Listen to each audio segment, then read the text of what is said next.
In 1942, United States Marines stormed the beaches of Guadalcanal carrying a secret weapon that would prove more powerful than any artillery or aircraft in the Pacific theater. 29 Navajo men spoke an unbreakable military code based on their native language, a tongue that Japanese intelligence could never decipher despite capturing every radio transmission. These code talkers transmitted thousands of tactical messages that changed the course of World War II, yet their contributions remained classified and forgotten for decades after the war ended. The Navajo Nation had endured centuries of cultural genocide at the hands of the United States government. Federal policies forced Native American children into boarding schools where they were punished brutally for speaking their indigenous languages. Teachers beat students who used Navajo words, washed their mouths with soap, and subjected them to physical abuse designed to erase their cultural identity. The American government spent generations trying to destroy the very language that would later help win the most destructive war in human history. This historical irony made the Code Talkers' service even more remarkable, as they defended a nation that had systematically oppressed their people. Philip Johnston, the son of missionaries to the Navajo Reservation, grew up speaking the Navajo language fluently and understood its unique complexity. In 1942, he approached Marine Corps leadership with a radical proposal to use Navajo as the basis for an unbreakable military code. The Navajo language had no written form used by outsiders, possessed complex grammar and tonal qualities that made it nearly impossible for non-native speakers to learn, and was spoken by fewer than 30 people outside the Navajo Nation. Japanese linguists had studied English extensively and could break American codes, but they had no exposure to indigenous American languages. The military strategists recognized that this linguistic isolation could provide the perfect encryption system. The Marine Corps recruited 29 Navajo men in 1942 for a secret program that would revolutionize military communications. These first recruits became known as the Original 29, men who would create the code that thousands of messages would be transmitted through. They faced the challenge of developing code words for military terminology that did not exist in traditional Navajo vocabulary. The Navajo language had no words for fighter planes, submarines, grenades, or countless other weapons of war. The Code Talkers demonstrated extraordinary creativity in solving this problem. They used Navajo words for animals and natural phenomena to represent military equipment in ways that were both memorable and secure. A fighter plane became Dahitih, meaning hummingbird, because of its speed and maneuverability. A bomber was Jay-Sho, meaning buzzard, a large bird that drops objects from the sky. Submarines were called Beshlo, iron fish, creatures that moved beneath the ocean waves. Battleships became Loso, whales, the largest creatures in the sea. This animal-based code was ingenious because even if Japanese forces intercepted transmissions and somehow learned Navajo, they would hear conversations about birds and fish rather than military operations. The Code Talkers also developed an alphabet system where each letter could be represented by multiple Navajo words to prevent pattern recognition. The letter A could be Wollah for ant, B Lasana for apple, or Zaynil for axe. This redundancy meant that even repeated letters in encrypted messages would sound different each time, making cryptographic analysis nearly impossible. Military officers could spell out words letter by letter using these Navajo terms, creating messages that were completely secure. The code included over 400 military terms and could be expanded as new vocabulary became necessary. If you want to discover more forgotten heroes whose crucial contributions to history were kept secret and ignored, subscribe now and activate the notification bell so you never miss these extraordinary stories of hidden courage that changed our world. The Navajo Code Talkers were deployed throughout the Pacific Theater, accompanying Marine units in some of the bloodiest battles of World War II. They transmitted tactical communications during the invasions of Guadalcanal, Tarawa, Peleliu, Iwo Jima, and Okinawa. During the Battle of Iwo Jima, 6 code talkers worked around the clock for the first 48 hours, sending and receiving over 800 messages without error. Major Howard Connor, a signal officer at Iwo Jima, later stated that without the Navajo Code Talkers, the Marines would never have taken the island. The speed and accuracy of their communications gave American forces a decisive tactical advantage in every engagement. The code talkers could encode, transmit, and decode messages in minutes, while mechanical encryption machines required hours to process the same information. In combat situations where seconds meant the difference between life and death, this speed was invaluable.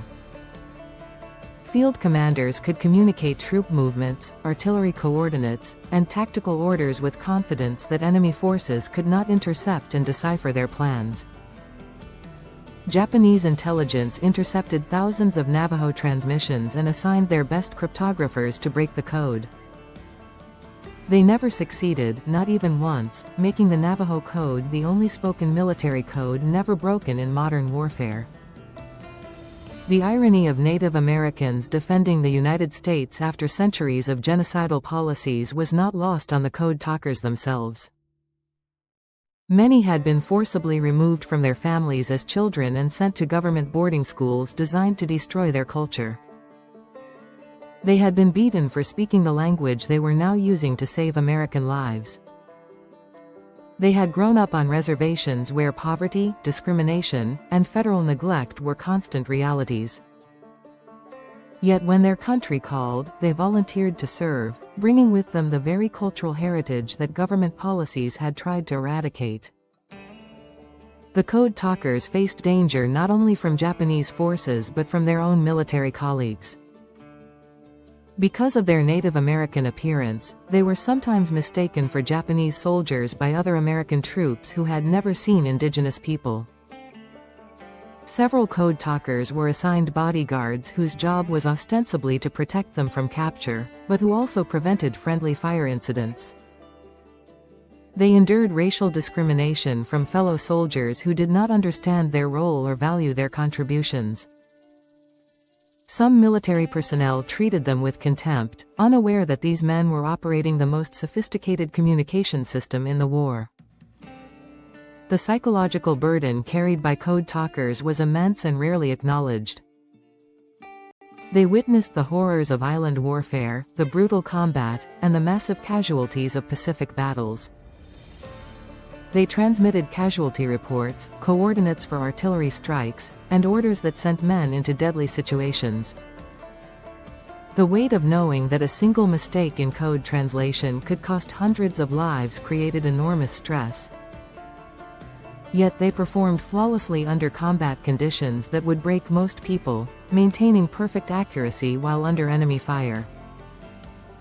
By the end of World War II, approximately 420 Navajo men had served as code talkers. They participated in every Marine assault in the Pacific from 1942 to 1945. They transmitted tens of thousands of messages without a single decryption by enemy intelligence. Their contribution to Allied victory in the Pacific theater was acknowledged by military commanders as essential and irreplaceable.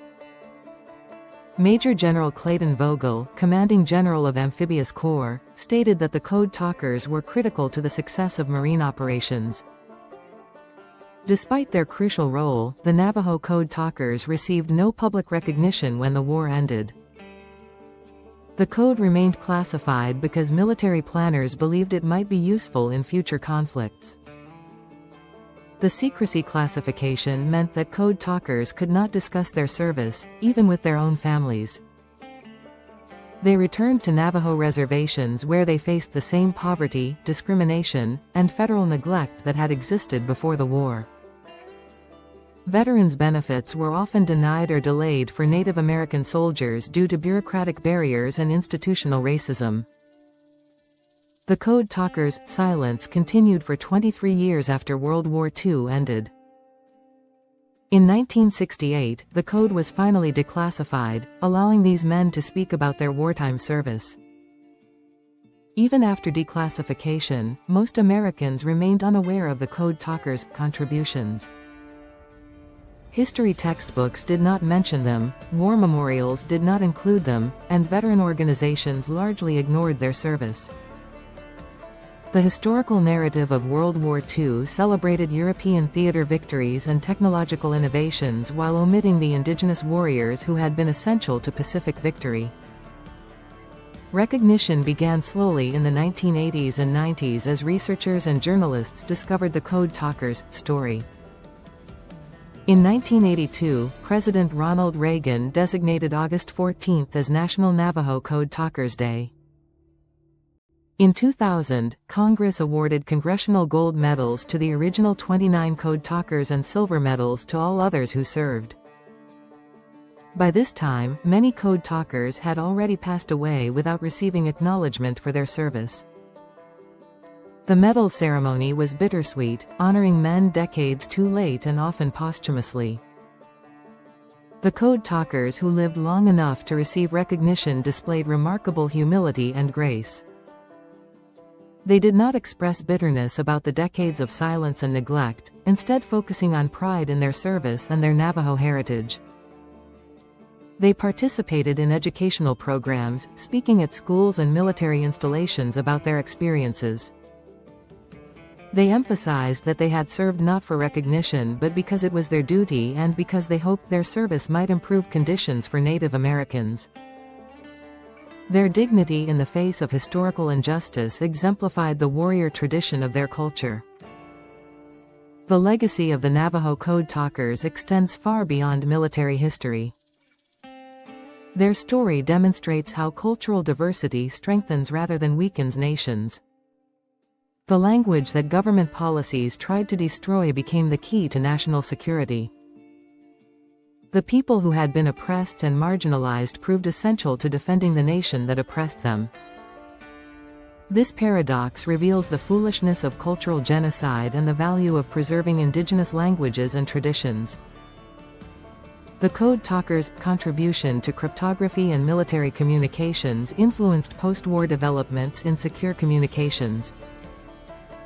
The principle of using obscure languages as a basis for unbreakable codes inspired subsequent encryption systems. The success of the Navajo Code validated the importance of linguistic diversity in national defense. Military strategists recognized that indigenous languages represented untapped resources for secure communications in future conflicts. Today, the Navajo language is endangered, with fewer fluent speakers each generation as young people adopt English and modern technology. The Code Talkers' story has inspired efforts to preserve and teach Navajo to new generations. Language programs on the Navajo Nation emphasize the historical importance of their tongue in World War II. The recognition that their language helped win the war has created cultural pride that supports preservation efforts. Memorials and museums now honor the Navajo Code Talkers, ensuring their story is not forgotten again. The National Museum of the Marine Corps features exhibits about their contributions. Monuments on the Navajo Nation commemorate the Code Talkers' service and sacrifice. The Code Talkers' story has been depicted in films, books, and educational curricula, finally entering mainstream historical consciousness. The Native American Code Talkers who won World War II in silence represent one of the most remarkable military units in American history. They created an unbreakable code using a language their own government had tried to eliminate. They served with distinction in brutal combat while facing discrimination from the nation they defended. They maintained perfect operational security for decades, unable to share their achievements even with loved ones. They lived most of their lives without recognition for contributions that military commanders acknowledged as essential to victory. The Code Talkers' hidden genius combined linguistic sophistication, creative problem-solving, and extraordinary courage under fire. Their story reveals how indigenous knowledge and cultural heritage can prove invaluable in unexpected ways, and how the suppression of minority cultures impoverishes everyone.